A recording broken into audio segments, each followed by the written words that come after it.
òun náà sọ ní Yorùbá nation lẹ́yìn àfi ká kúrò ní ayé ìjọba mùjẹmùjẹ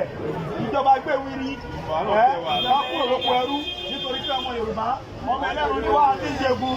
ọmọ aláṣọ ni wá àti wàkísà tí ò tọ́ sí èmi àti yín àtàwọn ọjọ́ ọ̀la àwọn ọmọ wa. So tábà forí dà àwọn bàbá wa forí dà táwọn náà wá tó forí dà sáwọn ọmọ wa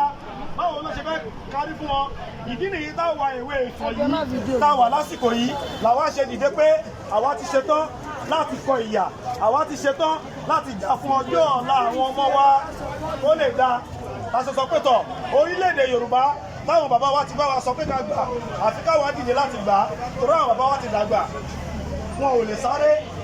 tó bá tiẹ̀ lè kọ̀wé tó bá di hey wọn ò lè fàyà tí àdá àbíbọn so ṣùgbọ́n wa rẹ́dì láti dúró fún àwọn ọmọ wa fún ọjọ́ ọ̀la Yorùbá pé kó lè da ìdí tẹ́ ṣe rí wa ta ṣe ń jáde nìyẹn òun náà là ń jà fún a ti gbé ọ̀rọ̀ yìí dé ìjọba àgbáyé tó ń pè ní United Nations ti gbà wá tọwọ́ tẹsẹ̀ United Nations ti ṣe gbogbo investigation tó yẹ kó ṣe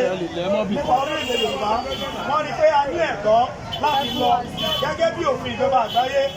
pé tó ń pè ní orílẹ̀-èdè òun ni èdè ara wa tá a gbọ́ra wa yé tó ń pè lórílẹ̀-èdè nìyẹn ṣùgbọ́n lè ní tó ń pè Nàìjíríà ṣé tó máa ń sọ Haúsá sí láìpẹ́ náà ti ṣe lè gbọ́ ṣé tó máa ń sọ Yíbò sí láìpẹ́ yìí ti ṣe lè gbọ́ that means pé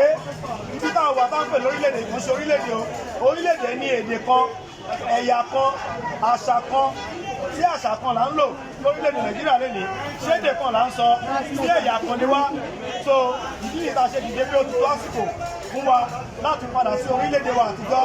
ta mọ̀ sí Yorùbá Kingdom which is Yorùbá nation lẹ́yìn yìí òun la fi create awareness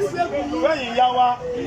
lónìí pé kẹ́ ẹ lè mọ̀ torí pé àkókò kan ń bọ̀ ìjọba àgbáyé ń bọ̀